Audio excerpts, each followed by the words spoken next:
So, welcome to Telling Your Stories, sharing your personal stories through creative writing. So, I wanted to start off. My name's Emily Gillespie. I have dark blonde hair.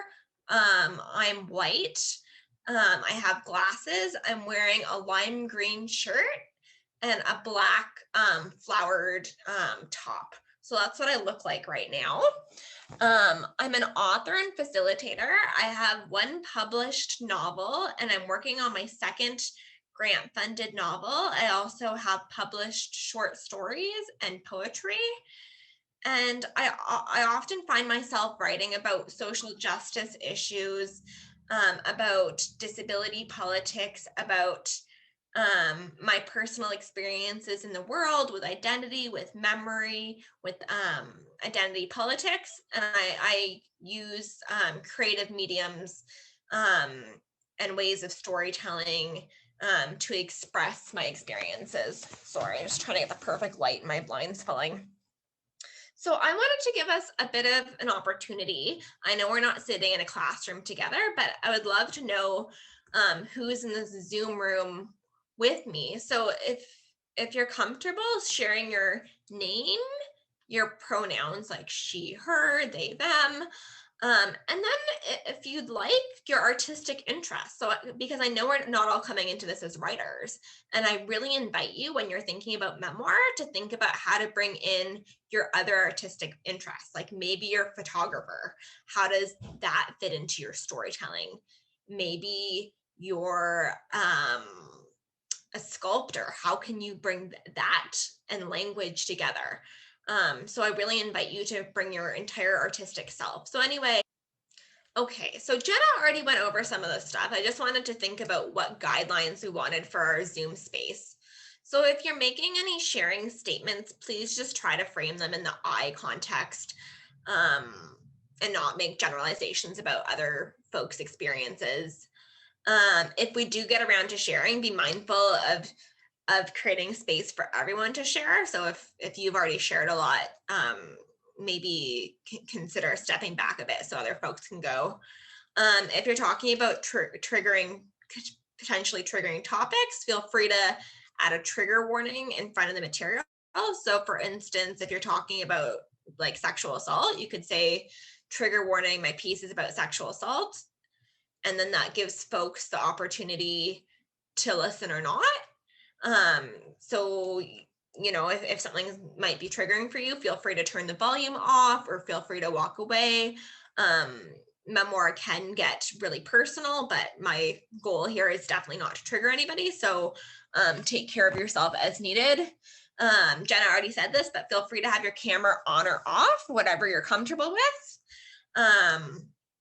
If you know how to do it, feel free to include your pronouns in your Zoom name. It's just under rename. You can stick them in there. We'll be taking a 10-minute break partway through. But feel free to take breaks as needed. If you need to get up and go to the washroom or you need to take a mental break, take care of yourself as needed. And if we do any sharing, feel free to pass. Okay, so why write memoir? It might be for yourself or for others. It might be to create clarity, meaning, or distance from an event. It might be for legacy, so for family or friends. Might be untold stories, or like if you're like me, maybe it has a social purpose. So what do we mean by memoir? And I mean memoir in a really general way. I'm just talking about all creative nonfiction. So it's meant to entertain.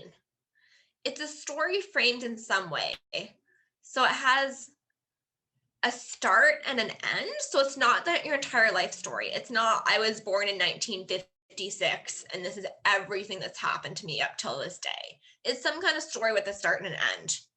It can focus on a lesson or theme.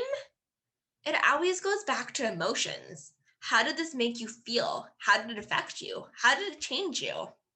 And it can have so many different tones. It can be moving, heartbreaking, heartwarming, etc. It can have understandings of struggle, conflict, joy, etc., and lessons that can be transferred to the reader. So like, what's the reader going to get out of hearing your story? And it uses, I know a lot of you are already writers, so memoir uses elements of style and crafting story. So those elements of storytelling that you learn elsewhere come into memoir writing. So now here's a bit of self-care that I want us to think about before we jump in. So I want to think about boundaries in memoir writing. So how to create safer spaces to write about potentially maybe triggering, maybe upsetting topics. So I want to give you a few minutes just to think for yourself about what you need to feel comfortable writing, or if you're not a writer, making art about lived experiences. And I think this is a really good practice. Like, I'm sampling it today in this workshop, but I think it's a really good practice as you go on in life and write about your life, write about vulnerable topics. So for instance, some things I've done for myself is sometimes I'll set a timer. Like, I'm going to write about this for an hour. And that kind of gives me a time frame to have the feelings or to engage with a hard topic. Before COVID, I would go to a favorite place, like, the favorite coffee shop or the library. And here's a big one is you can decide certain topics are off limits. Like, sometimes when folks are writing memoir, or folks with disabilities are writing about their life, there's this pressure to kind of like share everything and bear it all.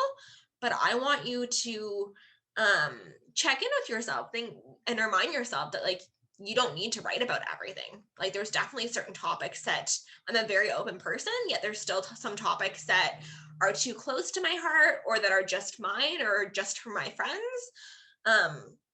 So anyway, I just want to give you a minute to think about your own writing or artistic practice and like what self-care looks like in that. So I'll just give you a minute to reflect on that for yourself before we move on to the first exercise.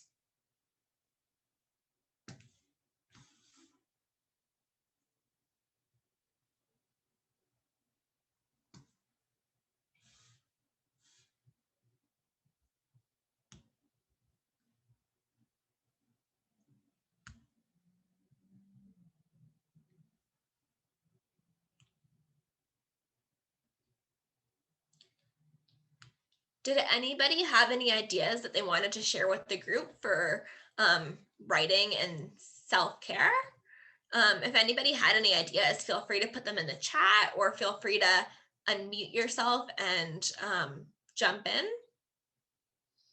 Just if you maybe you have a practice that works for you that you think someone else could benefit from.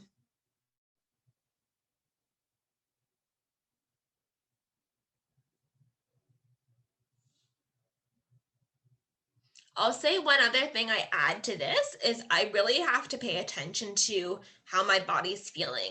Like, during writing about certain topics that I'm not sure about that are kind of dicey, I'll really pay attention to, my anxiety level, and those kind of embodied sensations to kind of check in with myself. Like, am I actually okay writing about this topic? So that's something I do for myself. So anyway, I really invite you to write this down and come back to it as you continue with your art practice. So I want to jump into some writing prompts. So this one's called Fish Out of Water, and there's 2 versions. And for today, I invite you to just pick one and play with it. You can come back to it on your own time as well. So the first option is write about a time where you're really out of place. For instance, maybe you went to a party, we've all done that, and didn't fit in. Think about who you are as a character, like as a person, but start describing yourself as a character, and the place. So the setting and how and why you didn't fit in. That could be the first day of high school. That could be, going to the wrong party. That could be, walking into the grocery store during COVID, so that's one option. Or you can have the more positive second option, do the opposite. Write about a time where you felt you truly fit in somewhere. Think about yourself as a character in the setting and how and why you fit in. And like I said earlier, memoir is all about emotion. So bring the reader on an emotional journey in this little reflection. So just with time, you're going to have time to do one or the other. So I invite you to pick one. So I'll give us till 11:45. So that's 17 minutes to work with this.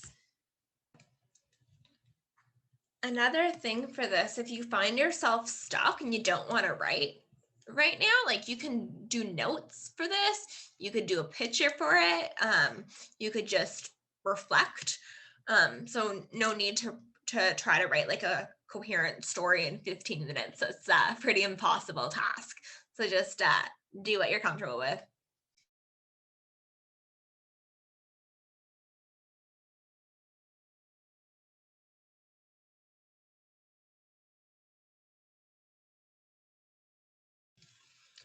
Okay, so start wrapping this up. We're gonna stop in a few minutes. I always like to leave myself a little note about where I left off in case I come back to it. Like I like to leave myself a sticky note or a last line or a little jot form where I wanted to go in case I come back to it. So if you want to start thinking about wrapping up your piece.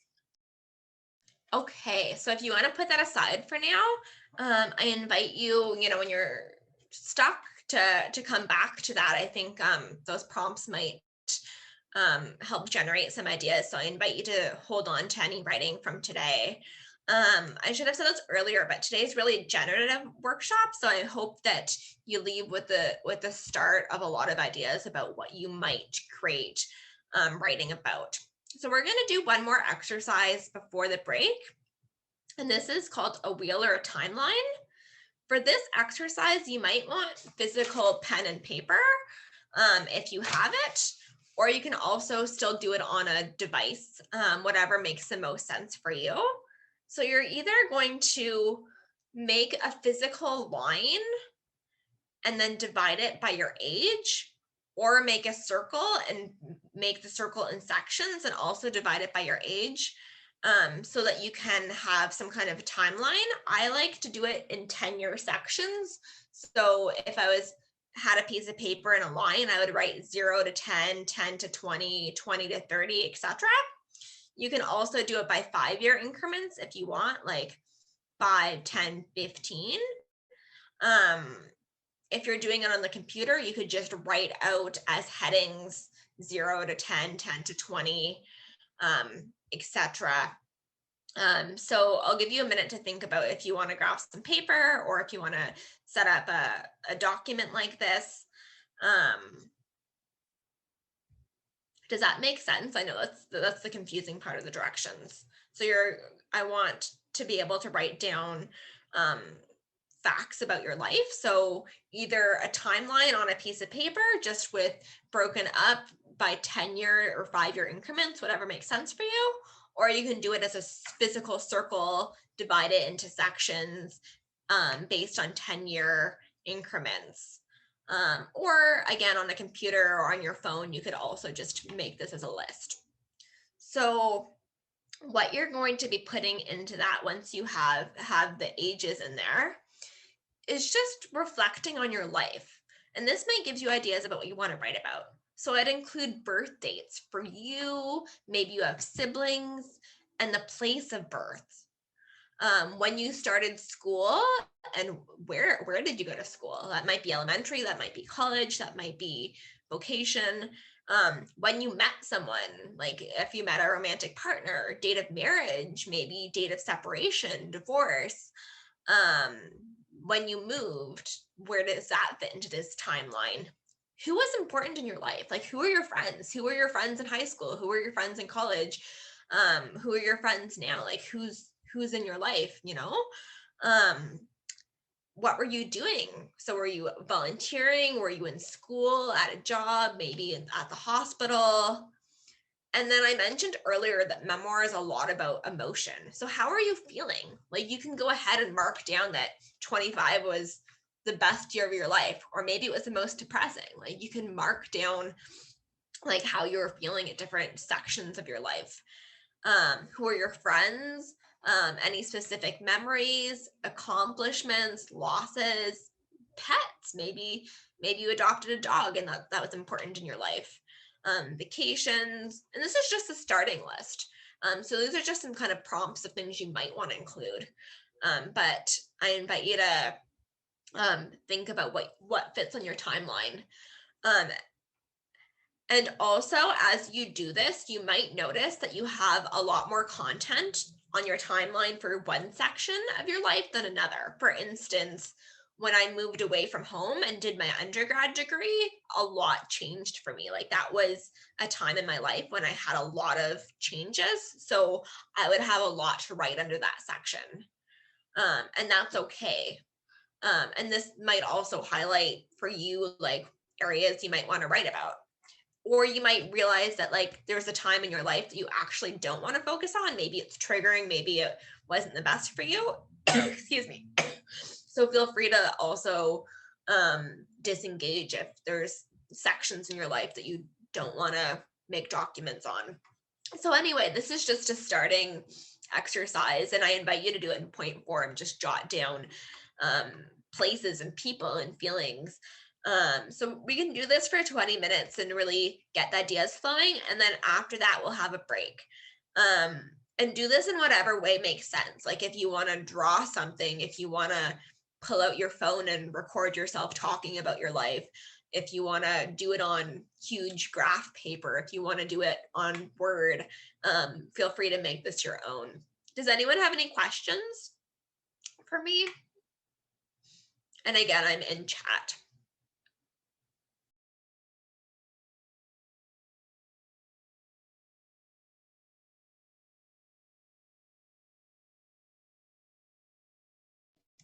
Okay, so we can stop the timeline now.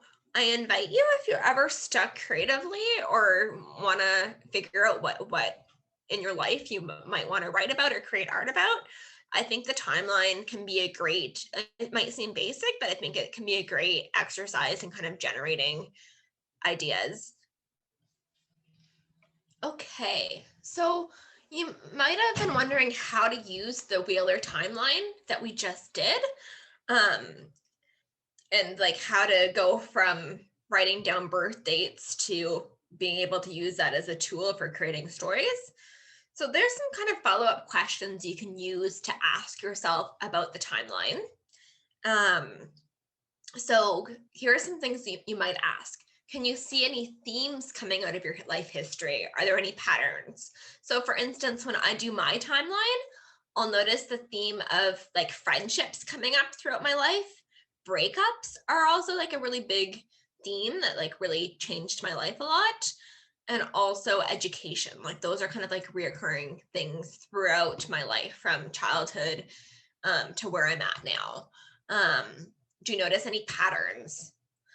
If you know which part of your life you want to write about, where does it fit into your larger story? So you might say like, oh, like I want to write about this specific time in my life and have an understanding of how that fits into your life narrative.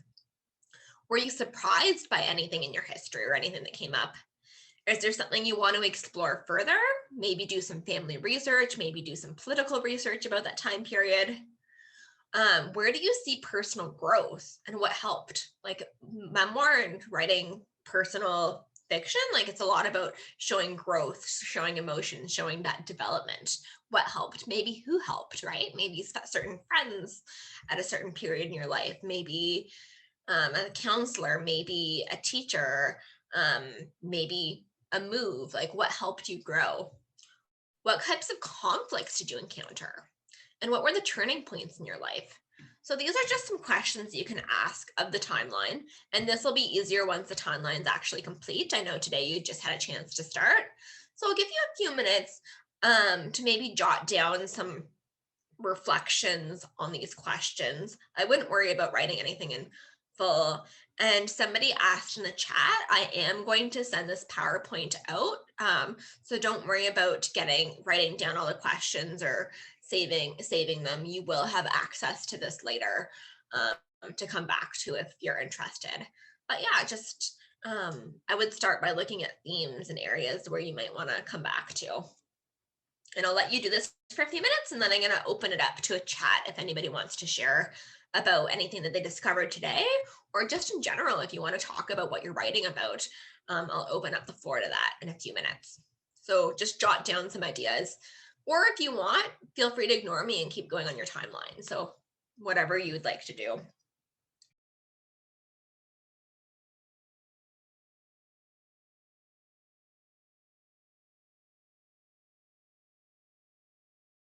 Yeah, I know today was the short form, but I encourage you to come back to the timeline and come back to those questions if you're trying to um, think about topics you might want to write about or explore in your other art forms. Like I know we're all multidisciplinary artists, so maybe you discover a photography project that you want to do or a clay modeling project. Like when you're stuck for ideas, like coming back to your own life for inspiration can always be helpful.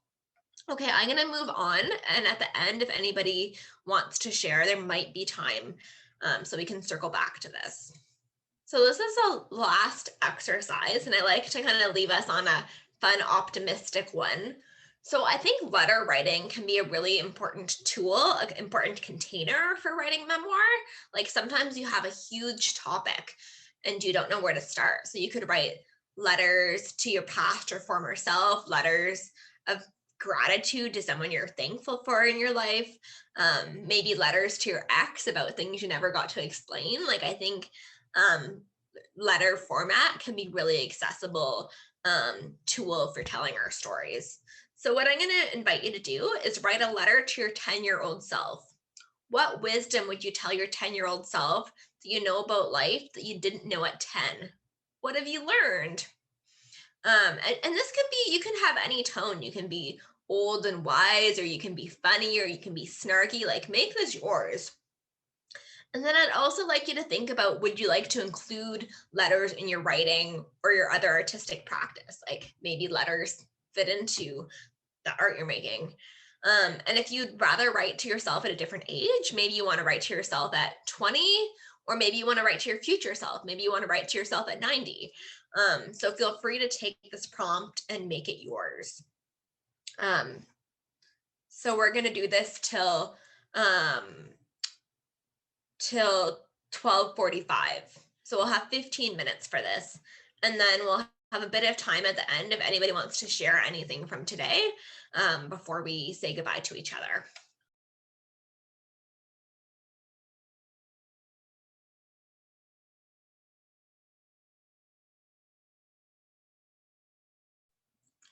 Well, thank you. That was the last exercise. And like I said before, I encourage you to think about how you might want to use letters for your own artistic practice. Like I've seen cool letters incorporated with stories on social media, like here's the image gallery and here's a letter to a deceased friend or to an ex-partner or to future self.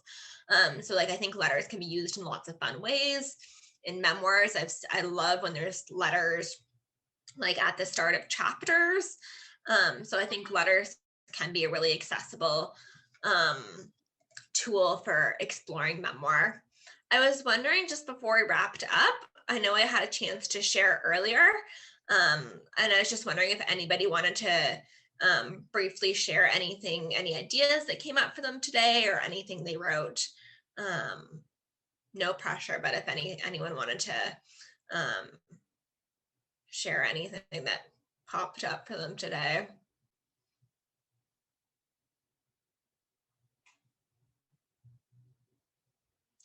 Somebody asked about the PowerPoint that is going to be sent out. So you'll have the prompts. And like I said, like I invite you to come back to them. I invite you to use them make them your own and change them and use them for other art forms. And that's all for me. And I see Jenna here. So maybe you have some closing words. Yeah, definitely. We want to thank you so much, Emily, for such an incredible workshop. And thank you all for taking time out of your Sunday to join us. We hope you have enjoyed the session and are leaving with your creative juices flowing. And I want to thank you again for joining us today. And we hope you've enjoyed yourself. And we hope to see you again at future events. Thanks so much for writing with me and spending this time together. And I invite you to come back to what you created today. Thanks, everybody. Have a good afternoon.